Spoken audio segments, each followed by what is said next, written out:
tout le monde. Alors, comme vous allez le voir, ma voix est un petit peu particulière sur cette vidéo. Certainement parce que c'est mon côté lapin qui est ressorti pour cette vidéo. Toujours est-il que j'ai fait ça pour que ça dure un peu moins longtemps, que mes temps d'approximation et de silence soient un peu plus courts. J'aime particulièrement la voix de cette vidéo, je pense qu'elle va vous plaire énormément aussi.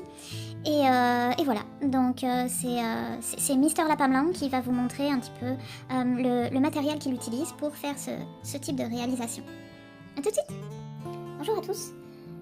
Je fais cette petite et courte vidéo pour répondre aux messages de certaines personnes qui me suivent sur les réseaux.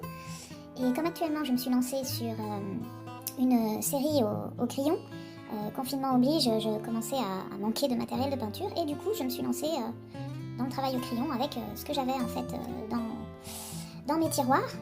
Et puis comme c'est un concept qui m'intéresse, je fais pas mal de productions à ce niveau-là pour constituer toute une série thématique. Enfin bref, ce travail au crayon apparemment plaît plutôt bien aux personnes qui me connaissent et beaucoup m'ont demandé ce que j'utilisais comme matériel. Pour faire simple, voilà, en gros, ce que j'utilise, donc j'ai tout mis sur ma table basse déjà pour que ce soit un petit peu plus joli et puis pour avoir une lumière un peu plus naturelle. Donc, comme je vous l'ai déjà expliqué auparavant, donc un carnet fait maison sur lequel je note mes idées et mes miniatures avant de me lancer.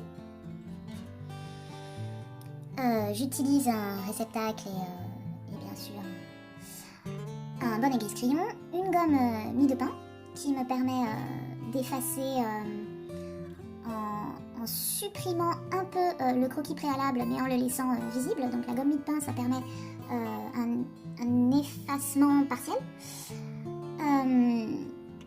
J'utilise également donc, de quoi fixer ma feuille. Donc c'est du Tesa, mais c'est un ruban adhésif Tesa qu'on trouve dans les fournitures d'art. Parce que vous pouvez donc trouver ce type de ruban adhésif dans les boutiques de type Castorama, la boîte à outils, etc. Sauf que le collant va être beaucoup trop fort et ça va arracher votre feuille. Déjà celui-là, il a tendance à le faire, donc ce que je fais c'est que d'habitude je le colle sur une surface plane avant, et je le décolle, je fais ça 2-3 fois, et ensuite je fixe ma feuille. Ça évite, comme ça, quand j'enlève, que ça arrache le papier, mais ça a tendance à le faire quand même. Mais bon, c'est important, là pour le coup pas pour tendre sa feuille, parce qu'on va pas utiliser une technique humide qui va la faire gondoler, mais simplement pour avoir ensuite des bords propres. Et voilà, c'est juste pour la présentation. Au niveau des crayons, vous faites pas attention aux marques, parce que j'ai vraiment utilisé ce que j'avais dans mes tiroirs. J'attends le déconfinement pour en acheter dans une marque un peu plus spécialisée Beaux-Arts. Je pense que je vais acheter des Faber ou quelque chose comme ça. Par contre, j'utilise pour ma part 2 types de crayons, donc de H et de B. Voilà le type de crayon que j'utilise. Tout ça étant du stock supplémentaire. Voilà. À savoir que H, c'est donc un crayon sec, qui marque très peu, qui est peu visible. B, c'est un crayon gras, qui marque beaucoup, qui s'efface plus difficilement. Donc là, vous avez des grisés légers, là, des noirs et des gris beaucoup plus appuyés.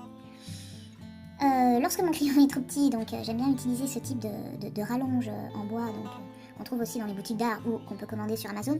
La seule chose, c'est que je me souviens plus du terme exact, mais ça arrive à se trouver assez facilement. C'est simplement pour mieux tenir son crayon quand il est de petite taille. De la réserve, j'ai toujours un HB basique qui sert notamment pour les croquis de recherche, etc. Et puis vous pouvez aussi préférer travailler en HB. Il y en a qui vont travailler avec jusqu'à du 6B, il y en a qui vont avoir une dizaine de crayons. Moi perso j'en utilise 2, mais voilà, ça c'est un choix personnel. Après on m'a demandé c'est quoi une estompe, qu'est-ce que tu as comme estompe. Alors les estompes, ce sont ces choses-là, donc c'est une sorte de papier enroulé. Vous les avez dans la marque Comté, vous les avez dans la marque Faber, vous en avez des sans marque, donc tout ça se trouve en magasin d'art. Vous pouvez aussi fabriquer les vôtres en enroulant du papier, mais alors il faut vraiment serrer et condenser le papier. Donc c'est vrai que manuellement c'est quand même très compliqué, donc dans l'idéal c'est mieux quand même d'avoir des estompes pro. J'en ai une que j'utilise si jamais je veux mettre des pointes de couleur, mais ça c'est essentiellement à la fin. C'est donc là la Comté que j'utilise pour la version couleur, les couleurs froides et les couleurs chaudes. Pour les nettoyer, ça se nettoie sur un carnet, donc j'ai toujours un carnet avec du papier qui accroche un peu. Donc on les nettoie dessus, même si là on voit de la couleur, en fait ça marque pas, hein, donc ça risque rien. Les meilleurs finalement ce sont les 100 marques que j'ai eu parfois dans des lots de produits artistiques. Donc voilà, des estompes. Très bon aussi pour estomper ses traits, faire des effets. Des pinceaux. De n'importe quelle qualité, le poil de poney par exemple est très souple, mais du coup on permet d'avoir des estompes très légères et très fines. C'est un travail très lent. Il ne faut pas poser énormément de crayons et après espérer tout faire avec l'estompe. Non, on pose d'abord une petite quantité de crayons, on estompe. On revient dessus, on repose une petite quantité de crayons, on estompe. Là, ce que vous voyez, ce sont mes premiers gris, en fait. Donc ça, c'est ma première couche, donc elle est très légère. J'ai un peu boosté sur la vidéo pour qu'on voit mieux, mais en fait, elle est très légère. Et je vais certainement d'ailleurs retourner avec du pinceau pour continuer à estomper certaines zones où je trouve que c'est encore trop marqué. Et je reviendrai dessus continuellement. Donc quelqu'un qui est pressé, vous oubliez ce type de production au crayon. Hein. Il n'y a pas de technique magique pour aller vite et aboutir à quelque chose de léger et de doux. Donc ça prend du temps. Que dire d'autre? Sur le papier, j'utilise en fait parce que j'avais du stock, donc ça c'est un papier assez basique. C'est la marque Canson, on aime ou on n'aime pas, c'est pas une marque sensationnelle, mais enfin voilà. Donc ça c'était un papier multitechnique qui est bien sûr fait pour le crayon. Alors, crayon, encre, oui ça fonctionne bien. Ils vous disent que c'est fait aussi pour la technique humide. Il y a intérêt à bien le fixer, parce que bon, même le 200 grammes, je sais pour l'avoir testé sur celui-là, les résultats, ça va bien pour faire de l'aquarelle d'études, mais pour faire du beau résultat, il faut quand même préférer un peu plus. Mais pour le crayon papier, 200 grammes, c'est très bien. Extra blanc, c'est toujours mieux. Après, ça c'est un choix. Il existe des papiers qui sont déjà teintés, pourquoi pas. Si après vous voulez revenir avec des pointes de blanc, ça c'est un choix. Et surface soyeuse, alors ça par contre, ça c'est important pour la technique que j'utilise, et notamment l'estompe avec le pinceau. Donc il faut que ça accroche, mais pas trop. Si je veux revenir régulièrement pour avoir ce rendu très très velouté, la surface soyeuse, ça c'est important. Bon là c'est du A3, je découpe la taille que je veux, etc. Voilà. Qu'est-ce que j'ai oublié? J'ai oublié la petite feuille de propreté. Donc moi j'utilise un papier calque. Déjà un papier calque parce que ça permet de voir à travers, donc ça c'est bien. Et puis quand on dessine, ça offre quand même une bonne protection. Donc on peut se permettre de faire quelque chose sans salir la zone qu'on veut protéger. Et puis malgré tout, ça peut être un bon moyen. On pose sa feuille et on voit si nos foncés ressortent bien. Et si jamais on trouve que c'est pas le cas, on peut y revenir, réappuyer, remettre du pigment et revérifier. Donc c'est pas mal. J'aime bien la méthode du papier calque. En plus, ça dure un petit moment si on est assez soigneux. Donc voilà, papier calque pour protéger. Je pense avoir fait à peu près le tour.